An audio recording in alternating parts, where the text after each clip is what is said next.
ಆತ್ಮೀಯ ಮತದಾರ ಬಂಧುಗಳೇ, ನಿಮ್ಮೆಲ್ಲರಿಗೂ ನಮಸ್ಕಾರ.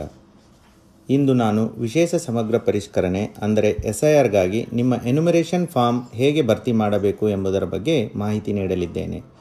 ಮೊದಲನೆಯದಾಗಿ ಭಾಗ 1 ನೋಡಿ. ಈ ಭಾಗದಲ್ಲಿ ನಿಮ್ಮ ವಿವರಗಳನ್ನು ಈಗಾಗಲೇ ಮುದ್ರಿಸಲಾಗಿದೆ. ನಿಮ್ಮ ಹೆಸರು, ಮತದಾರರ ಗುರುತಿನ ಚೀಟಿ ಅಂದರೆ ಎಪಿಕ್ ಸಂಖ್ಯೆ, ವಿಳಾಸ, ವಿಧಾನಸಭಾ ಕ್ಷೇತ್ರ ಮತ್ತು ನಿಮ್ಮ ಹಳೆಯ ಭಾವಚಿತ್ರಗಳನ್ನು ಮುದ್ರಿಸಲಾಗಿದೆ. ಅದಲ್ಲದೆ ನಿಮ್ಮ ಬೂತ್ ಮಟ್ಟದ ಅಧಿಕಾರಿಯ ಹೆಸರು ಅಂದರೆ BLO ರವರ ಹೆಸರು ಮತ್ತು ಮೊಬೈಲ್ ಸಂಖ್ಯೆಯನ್ನು ಸಹ ಮುದ್ರಿಸಲಾಗಿದೆ.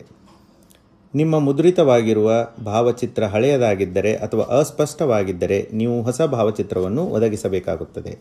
ಆದರೆ ಹಳೆಯ ಭಾವಚಿತ್ರವು ಸರಿಯಾಗಿದ್ದರೆ ನೀವು ಹೊಸ ಭಾವಚಿತ್ರವನ್ನು ನೀಡದೆ ಮುಂದುವರಿಯಬಹುದು. ಭಾಗ 2ರಲ್ಲಿ ಹಿಂದಿನ SIRನ ಅಂದರೆ 2002ನೇ ಸಾಲಿನ ಮತದಾರರ ಪಟ್ಟಿಯ ವಿವರಗಳನ್ನು ನೀವು ದಾಖಲಿಸಬೇಕಾಗಿದೆ. ಇಲ್ಲಿ ನಿಮಗೆ 2 ಆಯ್ಕೆಗಳಿವೆ. ಆಯ್ಕೆ 1, 2002ರ ಪಟ್ಟಿಯಲ್ಲಿ ನಿಮ್ಮ ಹೆಸರು ನೋಂದಣಿಯಾಗಿದ್ದರೆ ಆ ವರ್ಷದ ಮತದಾರರ ಪಟ್ಟಿಯಲ್ಲಿರುವ ನಿಮ್ಮ ವಿವರಗಳನ್ನು ನೀವು ಭರ್ತಿ ಮಾಡುತ್ತೀರಿ. ಇದನ್ನು ಸೆಲ್ಫ್ ಮ್ಯಾಪಿಂಗ್ ಎಂದು ಕರೆಯಲಾಗುತ್ತದೆ.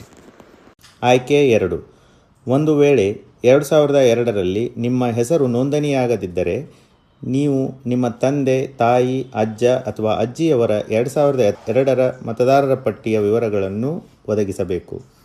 ಇದನ್ನು ಪ್ರೊಜೆನಿ ಮ್ಯಾಪಿಂಗ್ ಎಂದು ಕರೆಯಲಾಗುತ್ತದೆ. 2002ರ ಮತದಾರರ ಪಟ್ಟಿಗಳ ವಿವರಗಳು ನಿಮ್ಮ ಬೂತ್ ಮಟ್ಟದ ಅಧಿಕಾರಿಗಳೊಂದಿಗೆ ಲಭ್ಯವಿರುತ್ತದೆ. ಅದಲ್ಲದೆ ಮುಖ್ಯ ಚುನಾವಣಾಧಿಕಾರಿಯವರ ವೆಬ್ಸೈಟ್ co.karnataka.gov.in ಮತ್ತು ಭಾರತ ಚುನಾವಣಾ ಆಯೋಗದ ವೆಬ್ಸೈಟ್ voters.eci.gov.in ಹಾಗೂ ECI ನೆಟ್ ಅಪ್ಲಿಕೇಶನ್ನಲ್ಲಿ ಸಹ ಲಭ್ಯವಿರುತ್ತದೆ. ಭಾಗ 3ರಲ್ಲಿ ನಿಮ್ಮ ಪ್ರಸ್ತುತ ವಿವರಗಳನ್ನು ನಮೂದಿಸುತ್ತೀರಿ. ದಯವಿಟ್ಟು ಗಮನಿಸಿ, ಇಲ್ಲಿ ನಿಮ್ಮ ಜನ್ಮ ದಿನಾಂಕವನ್ನು ಕಡ್ಡಾಯವಾಗಿ ನಮೂದಿಸಬೇಕು. ಆದರೆ ನಿಮ್ಮ ಆಧಾರ್ ಮತ್ತು ಮೊಬೈಲ್ ಸಂಖ್ಯೆಗಳನ್ನು ನಮೂದಿಸುವುದು ಐಚ್ಛಿಕವಾಗಿರುತ್ತದೆ. ಅದರೊಂದಿಗೆ ನೀವು ಕುಟುಂಬ ಸದಸ್ಯರ ಹೆಸರುಗಳನ್ನು ಒದಗಿಸಬೇಕು. ಇದರಲ್ಲಿ ನಿಮ್ಮ ತಂದೆ, ಪೋಷಕರು, ತಾಯಿಯವರ ಹೆಸರು ಹಾಗೂ ಮದುವೆಯಾಗಿದ್ದರೆ ಗಂಡ ಅಥವಾ ಹೆಂಡತಿಯ ಹೆಸರನ್ನು ನಮೂದಿಸಬಹುದು. ಒಂದು ವೇಳೆ ಅವರ ಎಪಿಕ್ ಸಂಖ್ಯೆ, ಮತದಾರರ ಗುರುತಿನ ಚೀಟಿ ಸಂಖ್ಯೆ ನಿಮ್ಮ ಬಳಿ ಇದ್ದರೆ ನೀವು ಅದನ್ನು ಸಹ ನಮೂದಿಸಬಹುದು. ನಿಮ್ಮ ಎಲ್ಲ ನಮೂದುಗಳು ನಿಖರವಾಗಿವೆಯೇ ಎಂದು ನೀವು 2 ಬಾರಿ ಪರಿಶೀಲಿಸಿ ಹಾಗೂ ಕೆಳಗಡೆ ನೀಡಿರುವ 3 ಘೋಷಣೆಗಳನ್ನು ಓದಿಕೊಂಡ ನಂತರ ಫಾರ್ಮ್ಗೆ ಸಹಿ ಮಾಡಿ ಅಥವಾ ಎಡಗೈ ಹೆಬ್ಬೆರಳ ಗುರುತು ನೀಡಿ.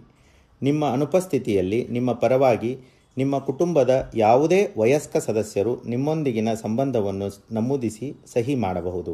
ಸಹಿ ಮಾಡಿದ ನಂತರ ಫಾರ್ಮನ್ನು ನಿಮ್ಮ ಬೂತ್ ಮಟ್ಟದ ಅಧಿಕಾರಿಯವರಿಗೆ ಅಂದರೆ BLO ರವರಿಗೆ ಹಸ್ತಾಂತರಿಸಿ. ನಂತರ BLO ಸ್ವತಃ ಫಾರ್ಮ್ಗಳಿಗೆ ಸಹಿ ಮಾಡುತ್ತಾರೆ.